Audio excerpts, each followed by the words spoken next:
দীপ্তকণ্ঠে বলতে চাই, আমাদের নদী খননের জন্য যে ড্রেজিং কার্যক্রম হচ্ছে মানুষ মরে যাবে কিন্তু নদী মরবে না।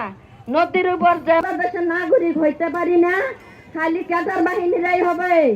খালি আমি ধন্যবাদ জানাই।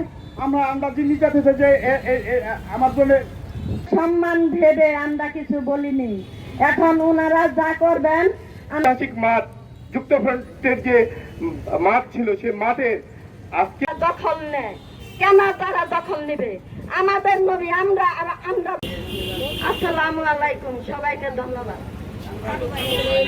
আমাদের বাংলাদেশ পরিবেশ আন্দোলন বাপার সম্মানীয় উপদেষ্টা জনাব জাহাঙ্গীর সেলিম ভাইকে এই বিষয়ে সেই নির্যাতিত মানুষ সবার প্রতি আমি সম্মান জানিয়ে আমি আমার সংক্ষিপ্ত এভাবে যে কোনো বৃক্ষই কেটে ফেলা যায় না, আইন এই কথা বলে না।